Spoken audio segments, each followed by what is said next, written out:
அவ்வளோதான் மக்களே, நம்ம எதிர்பார்த்த அந்த நாள் நெருங்கிடுச்சு. கிட்டத்தட்ட 100 நாளுக்கும் மேலே, 3.5 மாதத்துக்கும் மேலே நம்ம இந்த நாளுக்காக தான் வெயிட் பண்ணியிருந்தோம்.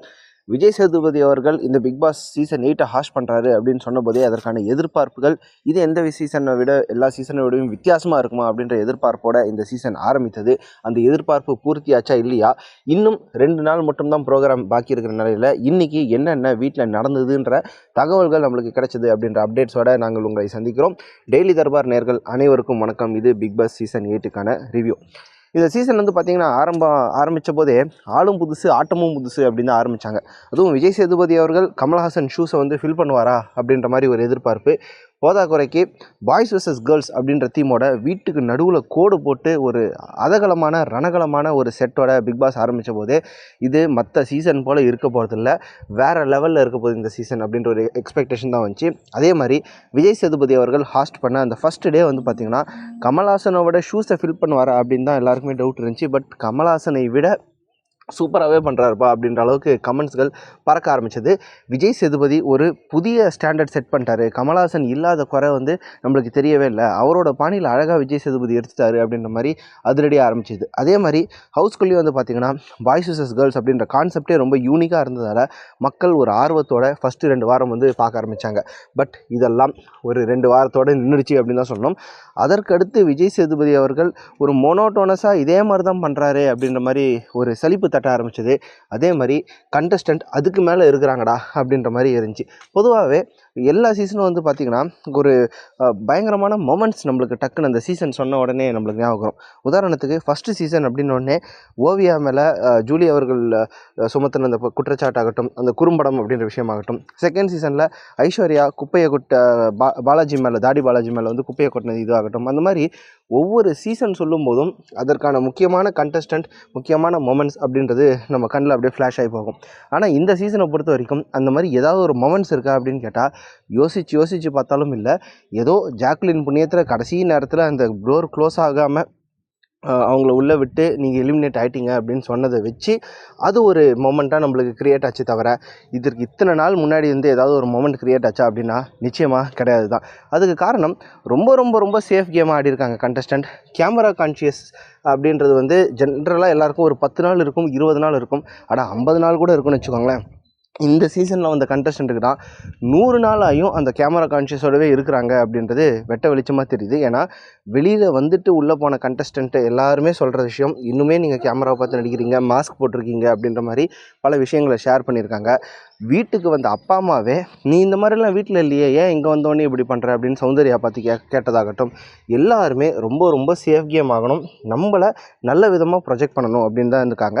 100 நாளில் நம்ம இங்கேருந்து வெளில போயிடுவோம், ஆனால் வெளில போனதுக்கப்புறம் நம்மளுக்குன்னு ஒரு வாழ்க்கை இருக்குது, நம்மளுக்குன்னு ஒரு உலகம் இருக்குது அப்படின்றத நல்லாவே புரிஞ்சுருக்காங்க. இந்த 100 நாளில் எந்த விதமாகவும் நம்மளுடைய பேரை கெடுத்துக்கக்கூடாது அப்படின்றதுல குறியாக இருந்திருக்காங்க. முக்கியமாக வந்து பார்த்திங்கன்னா எல்லாருமே வந்து எலிமினேட் ஆகும்போது மக்கள் வந்து இல்லை நிச்சயமாக இவங்க வந்து வெளில போகணும் அப்படின்ற ஒரு விதத்தில் எல்லாருக்கும் பார்த்து ஓட்டு போட்டு எலிமினேட் பண்ணுவாங்க இதுக்கு முன்னாடி வந்த சீசனில். ஆனால் இந்த சீசனில் மட்டும்தான் ஜென்ரலாக எல்லாருக்கும் ஓட்டு போடுறாங்க, கம்மியாக இருக்குது பிஆர் அவங்களுக்கு இல்லை அப்படின்றதால வெளில வராங்க. ஸோ இதெல்லாம் இந்த சீசனை வந்து ஓரளவுக்கு கீழே இழுத்துருச்சு அப்படின்னு தான் உண்மை. அண்ட் கண்டஸ்டண்ட்டும் சுயமாக எதுவும் யோசிக்கிறது இல்லை. முத்துக்குமரன் மாதிரி ஒரு சில கண்டஸ்டன்ட் மட்டும்தான் முழு உழைப்பை போடுறாங்க. ஆனாலும் முத்துக்குமரன் அடாப்ட் பண்ண ஸ்ட்ராட்டஜி என்னன்னு வந்து பார்த்திங்கன்னா ஃபஸ்ட்டு ஒரு ரூல்ஸை சொல்லுவாங்க, அந்த ரூல்ஸை நம்மளுக்கு ஏற்ற மாதிரி கொஞ்சம் அப்படியே பெண்ட் பண்ணலாம். பாய்ஸ் வெர்சஸ் கேர்ள்ஸ்னு இருக்கும்போது பாய்ஸ் டீமை ஃபுல்லாக நம்ம கண்ட்ரோல் பண்ணலாம். அப்படி கண்ட்ரோல் பண்ணி நம்மளுக்கு ஏற்ற மாதிரி இந்த கேம் ஆடலாம் அப்படின்னு அவர் மாற்ற நினச்சது ஒட்டுமொத்த சீசனையுமே ஸ்லோ டவுன் பண்ணதாக தான் நினைக்கிறாங்க. இன்றைக்கி வேணால் முத்துக்குமரன் வின் பண்ணுறாரா இல்லையா, அவர் ஃபஸ்ட் பிளேஸா செகண்ட் பிளேஸா அப்படின்ற மாதிரி பல டிஸ்கஷன் போகலாம். பட் இந்த சீசன் ரொம்ப ரொம்ப டல்லாக போனதுக்கு முத்துக்குமரன் அவர் ஜெயிக்கணுன்றதுக்காக போட்ட ஒரு ஸ்ட்ராட்டஜியே மொத்த சீசனையும் க்ளோஸ் பண்ணிடுச்சு அப்படின்னு தான் என்னோடய பாயிண்ட் ஆஃப் வியூவாக இருக்கும். பட் நம்மளுக்கு கிடச்சிருக்கிற அப்டேட்ஸ் படி பார்த்தா இப்போது ஓட்டிங் அப்படின்றது அஃபிஷியலாக முடிஞ்சிருச்சு. நேற்று நைட்டோட எல்லாருமே முடிஞ்சிருச்சு. கிட்டத்தட்ட ஃபஸ்ட் பிளேஸ் மோஸ்ட்லி முத்துக்குமரன் அப்படின்றது கன்ஃபார்ம் ஆகிடுச்சு. இப்போ செகண்ட் பிளேஸ் தேர்ட் பிளேஸுக்கு தான் பயங்கரமான ஒரு நெக் டு நெக் காம்படிஷன் போயிருக்கு அப்படின்னு சொல்கிறாங்க. இதில் நம்மளுக்கு தெரிஞ்ச வரைக்கும் செகண்ட் பிளேஸ் அப்படின்றது சௌந்தர்யா தான் ரொம்ப நாளாக கம்ஃபர்டபுளாக இருந்தாங்க. ஆனால் அந்த பொட்டி தூக்குற டாஸ்கில் விஜய் விஷால் போட்ட ஒரு பெர்ஃபார்மன்ஸு, அவங்க அடித்த அந்த ஸ்ப்ரிண்ட்டு அண்ட் சௌந்தர்யா ரொம்ப உஷாராக பாதி தூரம் போயிட்டு பெட்டியை எடுக்காமலே ஓடி வந்துட்டு அதுக்கு ஒரு ஆக்டிங்கை போட்டாங்க பாருங்கள். அதுலேருந்து சௌந்தர்யாவோட ஓட்டு பயங்கரமாக குறைய ஆரம்பிச்சிருது. விஜய் விஷால் போய் எடுத்துகிட்டு வந்ததில் பயங்கரமாக ஒரு பூஸ்ட்டும் கிடச்சிருக்கு அப்படின்றத வந்து பார்க்குறோம். அண்டு குறிப்பாக ஜாக்லினுக்கான ஓட்டு அது வந்து ரொம்ப பெரிய இம்பேக்டாக இருக்குது அப்படின்னு தான் நினைக்கிறேன். ஏன்னா ஜாக்லினை பொறுத்த வரைக்கும் நல்ல ஒரு ஓட்டு இருந்திருக்கு. அண்ட் ஜாக்லின் எலிமினேட் ஆகிட்டாங்க அப்படின்னு தெரிஞ்ச போது, அந்த தகவல்கள் முதல்ல கசிய ஆரம்பித்த போது, ஜாக்லினுக்கு நம்மளுடைய ஆதரவை நிச்சயமாக காமிக்கணும் அப்படின்னு சொல்லிட்டு இன்னுமே போய் அதிகமாக ஓட்டு போட்டிருக்காங்க. ஸோ ஜாக்லினுக்கு அந்த டைம்லேருந்து, குறிப்பாக அந்த விஷயம் கசிய ஆரம்பித்த அந்த டைம்லேருந்து ஓட்டுகள் அப்படின்றது பயங்கரமாக ஏறி இருக்குது. பட் ஜாக்லின் எலிமினேட் ஆகிட்டதால் அது எல்லாமே கிட்டத்தட்ட செல்லாத ஓட்டு கணக்கு தான். அந்த ஓட்டுகளை ப்ராப்பராக யாருக்காவது பிரித்து போட்டிருந்தாங்கன்னா ஒருவேளை வின்னருக்கு மாறுறதுக்கு கூட வாய்ப்பு இருக்குது. ஒரு முத்துக்குமரனுக்கு போடாமல் ஒருவேளை பவித்ராக்கோ இல்லை வந்து ரயானுக்கோ போட்டிருந்தா வின்னர் ரன்னர் அப்பில் மாறுறதுக்கே மிகப்பெரிய வாய்ப்பு இருக்குது அப்படின்னு தான் நம்மளுக்கு கிடைச்ச தகவல்கள் வந்து தெரிவிக்கின்றன. அண்ட் முக்கியமாக நம்மளுக்கு கிடைச்ச லேட்டஸ்ட் அப்டேட் படி பவித்ரா அவர்கள் வீட்டை விட்டு வெளியே வந்து விட்டார். எஸ், பவித்ரா அவர்கள் இப்போ இருக்கிறது வந்து பார்த்திங்கன்னா 5 கண்டஸ்டன்ட் இருக்காங்க, 5 பேர் ஃபைனலிஸ்ட்டாக இருக்காங்க. 6 பேர் இருந்தாங்க, ஜாக்லின் வந்து அவங்க வெளில வந்துட்டாங்க. ஸோ வீட்டில் இருக்கிற ஒவ்வொருத்தராக வந்து அவங்க எலிமினேட் பண்ண ஆரம்பிப்பாங்க. காலையில் நம்மளுக்கு தெரிஞ்ச வரைக்கும் காலையில் வந்து சில ஷூட்ஸ் எல்லாம் எடுத்துருக்குறாங்க. லைக் இவங்க டான்ஸ் ஆடுறது, வீட்டுக்குள்ளே இருக்கிற எல்லா கண்டஸ்டண்ட்டும், ஏன்னா 21 பேர் 20 பேர் இருக்காங்களா, அவங்க எல்லாருமே வந்து டான்ஸ் ஆடி இது நல்லா முடிச்சிட்டாங்க. ஒரு ஷூட் முடிச்சிட்டாங்க. அண்ட் 21 கண்டஸ்டன்ட், மற்ற எல்லா கண்டஸ்டண்ட்டையும் ஃபைனலிஸ்ட்டை தவிர மற்ற எல்லா கண்டஸ்டண்ட்டையும் வெளியில் கொண்டு வந்துட்டாங்க. அண்ட் ஒவ்வொருத்தராக வெளியில் கொண்டு வர, அதாவது டாப் 5 ஃபைனலிஸ்ட்டில் இருக்கிற ஒவ்வொருத்தரையும் கடைசி ரேங்கிங்லேருந்து கொண்டு வர ஷூட்டிங் வந்து நடந்துன்னு இருக்குது. அதுக்கு நம்மளுக்கு தெரிஞ்ச தகவல் படி பவித்ரா அவர்களை முதல் ஆளாக வெளியேற்றி இருக்கிறார்கள். எஸ், எல்லா கண்டஸ்டண்ட்டும் 105 நாள் 108 நாள் வந்து இருந்திருக்கிறாங்க. அதில் மக்கள் ஓட்டு அடிப்படையில் ஒவ்வொருத்தரை இப்போ வெளியிடும்போது பவித்ராவை முதல் ஆளாக பண்ணியிருக்கிறாங்க. ஸோ இப்போ மீதி இருக்கிறது 4 கண்டஸ்டண்ட்டாக இருக்கிறாங்க. இது நம்மளுக்கு கிடைச்ச லேட்டஸ்ட் தகவல். இன்னும் நம்மளை ஆர்டரை பொறுத்த வரைக்கும் நம்ம பவித்ரா வந்து கொஞ்சம் முன்னாடி இருப்பாங்க அப்படின்னு தான் எதிர்பார்த்தோம். பட் விஜய் டிவி எப்போவுமே என்ன பேசிஸில் இந்த ஓட்டெடுப்பு பண்ணுறாங்கன்னு தெரில. ஸ்ட்ராங்கான கண்டஸ்டன்ட் எல்லாம் கூட முன்னாடியே வெளில அமைச்சிருக்காங்க. வேறு ஒருத்தங்க எலிமினேட் ஆகணும்னு மக்கள் நினச்ச போது மிச்சர் சாப்பிட்றவங்கள வந்து எலிமினேட் பண்ணியிருக்காங்க. அந்த மாதிரி விஜய் டிவி எந்த பேசிஸில் இது எடுக்கிறாங்க, அவங்களுக்கு வர டேட்டாவை நம்மளுக்கு ஷேர் பண்ணாததால் நம்ம ஓவராலாக ஆன்லைன் பிளாட்ஃபார்மில் இருக்கிற டேட்டா வச்சு தான் நம்மளும் பேசுவோம். ஸோ லேட்டஸ்ட்டாக பவித்ரா அவர்களை வெளியே கொண்டு வந்துட்டாங்க.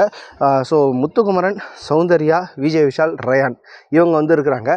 நம்மளுக்கு கிடைச்ச தகவல் படி அண்ட் ஓவராலாக ஆன்லைன் பிளாட்ஃபார்ம் இருக்கிற ஓட்டிங்ஸ் எல்லாம் வேறு பிளாட்ஃபார்மில் அன்அஃபிஷியல் நடத்துகிற ஓட்டிங்கெல்லாம் வச்சு பார்க்கும்போது விஜய் விஷாலுக்கும் சௌந்தர்யாவுக்கும் செகண்ட் பிளேஸுக்கான காம்படிஷன் அப்படின்றது நடந்திருக்கு. உண்மையிலே சௌந்தர்யா அவர்கள் ரொம்ப சாமர்த்தியமாக யாரையுமே அந்த பணத்தை எடுக்க விடாமல் போயிட்டு ஒரு ஆப்பர்ச்சுனிட்டியை வேஸ்ட் பண்ணது ரசிகர்களை ரொம்ப கடுப்பாக இருக்குது அப்படின்னு தான் சொல்லணும். ஸோ செகண்ட் பிளேஸுக்கு டஃப்பான காம்படிஷன் விஜய் விஷால் அண்ட் சௌந்தர்யா.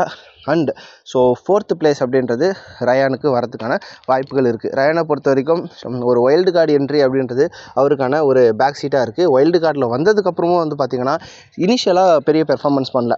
அந்த டிக்கெட் டு ஃபைனலே டாஸ்க்லேருந்து தான் ரயானுக்கான ஒரு பூஸ்ட் அப்படின்னே கிடச்சிருக்கு. அந்த பெர்ஃபார்மன்ஸை, அந்த மாதிரி ஒரு ஆக்டிவிட்டிக்கான பெர்ஃபார்மன்ஸை அவங்க ஃபேமிலி வரத்துக்கு முன்னாடியே வந்து அவர் போட்டிருந்தாருன்னா ரயான் அவர்கள் ரன்னர் அப்பாக வரத்துக்கு கூட வாய்ப்புகள் இருந்திருக்கலாம். ஸோ இனிமேல் ஷூட்டிங் நடக்க வர ஒவ்வொரு அப்டேட்ஸாக வந்து நம்ம பார்ப்போம். ஸோ வின்னர் யார் அப்படின்ற கன்ஃபியூஷன் உங்களுக்கு தேவையில்லை. இருக்கிற 2 பலமான பிஆர் டீமில் எந்த பிஆர் டீம் வின் பண்ண போகுது அப்படின்ற காம்படிஷனில் முத்துக்குமரனுக்கு ஓரளவுக்கு அந்த ஸ்ட்ராட்டஜி போட்டு இந்த கேமையே மாற்றக்கூடிய அளவுக்கு இது இருந்ததால், திறமை இருந்ததால் முத்துக்குமரன் ஆப்வியஸாக வின்னர் அப்படின்றது பல ஆன்லைன் பிளாட்ஃபார்ம்ஸில் இப்போயே தெரிஞ்ச ஒரு விஷயமாக தான் இருக்குது. அதே வகையில் செகண்ட் பிளேஸுக்கான இதில் சௌந்தர்யா வருவார்கள்னு நினச்ச போது அது நடக்காமல் விஜய் விஷால் வருவதற்கான வாய்ப்புகள் இருக்குது அப்படி தான் சொல்கிறோம்.